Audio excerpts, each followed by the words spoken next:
Hi மக்களே, எல்லாரும் எப்படி இருக்கீங்க? இந்த உலகத்துல எதுவுமே நிரந்தரம் சொல்லுவாங்க. அதுக்கான சம்பவங்கள் தான் தினம் தினம் அந்த உலகத்துல ஏதோ ஒரு இறப்புகள் எப்படி எப்படியோ வந்துட்டு இருக்கு. பல விதமாவும் வந்துட்டு இருக்கு. இன்னும் நம்ம எத்தனை நாளைக்கு உயிரோட இருப்போம், எது வரைக்கும் உயிரோட இருப்போம்னு நம்மளால சொல்ல முடியாது. தினம் தினம் நம்மளோட டைம் போற மாதிரி நம்மளோட வாழ்க்கையோட ஆயுளும் சரி குறைஞ்சிக்கிட்டே வந்துட்டு இருக்கு. இதுல எதிர்பாராத விபத்துகள் நிறைய நடக்குது. அது மாதிரி தான் நம்மளோட ஃபார்மையும் விட்டு வைக்கல. காத்து பண்ண சம்பவத்தினால கிட்டத்தட்ட ஒரு 300 டு 400 வாழை பக்கமாக இது மாதிரி சாஞ்சிருச்சு, கொலை போகிற ஸ்டேஜ். அதே மாதிரி தார் பழுக்கிற ஸ்டேஜ், இது மாதிரி பல விதமான ஸ்டேஜஸில் வாழை விழுந்துருச்சு. அந்த வீடியோவில் பார்த்துட்டு இருங்க. கிட்டத்தட்ட ஒரு தார் 200ரூவான்னு வச்சுக்கிட்ட கூட ஒரு 300 தார் கணக்கு போடுங்க, 60,000 எங்களுக்கு மிகப்பெரிய இழப்பு தான். இந்த காத்து பண்ண சம்பவம் பெரிய சம்பவமாக போயிட்டுங்க. வணக்கங்க, நான் உங்கள் அமுதன். நம்ம சேனலை நீங்கள் பார்த்துட்டு இருக்கீங்க, ரொம்ப நன்றி. நம்மளோட சேனல் நேம் விவசாயத்தை விரும்புவோம். இதில் நம்மளோட ஃபார்மில் வாழை விவசாயம் ப்ளஸ் ஆஃப்ரிக்கன் மாகாணி விவசாயத்தை பற்றி தான் நான் வீடியோ அப்லோட் பண்ணிட்டு வரேன்.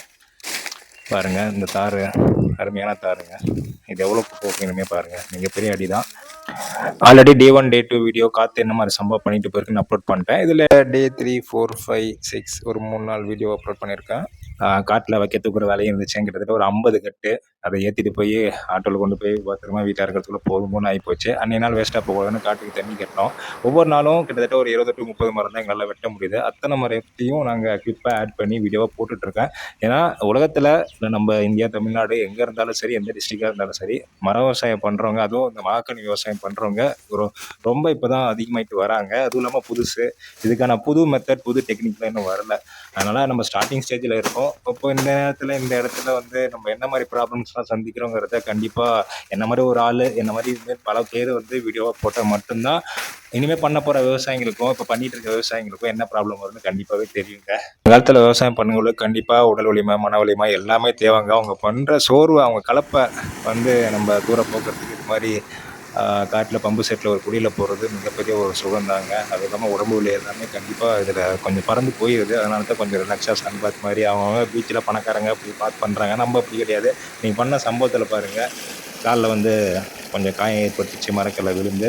அது என்னமோ போங்க, அப்படிலாம் பார்த்தா எந்த வேலையும் செய்ய முடியாது, அதை காசு சம்பாதிக்க முடியாது. நம்ம ஒரு வேலையில் இறங்கிட்டோம்னா இரவு பகல் வெயில் மழை எதையுமே பார்க்குறது கிடையாதுங்க. பொழுது இறங்கிட்டு இது வரைக்கும் வெட்டின மரங்களை தான் இப்போ பார்த்துட்டு இருக்கீங்க. ஆல்மோஸ்ட்டு மேக்ஸிமம் மரத்தில் சைடு கடைகளை நாங்கள் கழிச்சு விட்டுட்டோம்.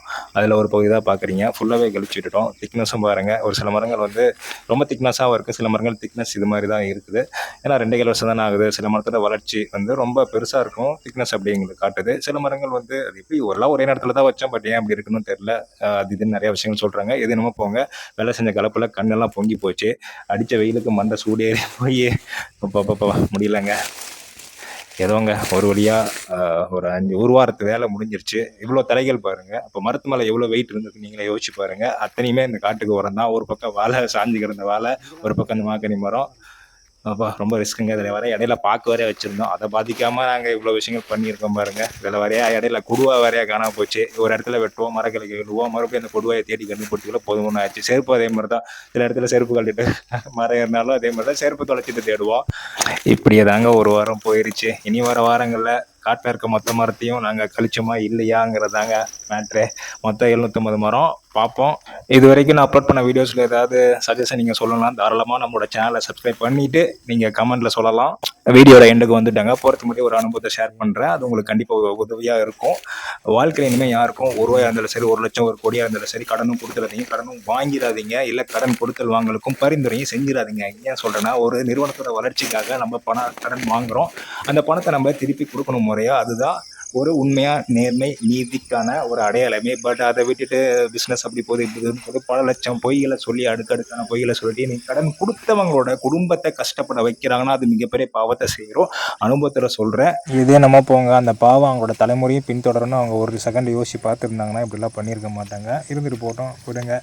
இத்தனை நாள் தான் அப்படி இருந்துட முடியும். அதுக்கான தண்டனையை அனுபவிச்சு தானே ஆகணும். எங்கே இருக்குது இந்த நிலா? இங்கே இருக்குங்க, பௌர்ணமி நிலவுங்க. அழகிய நிலவு, அற்புதமாக இருக்குது. அடுத்த வீடியோவில் பார்ப்போம். நன்றி.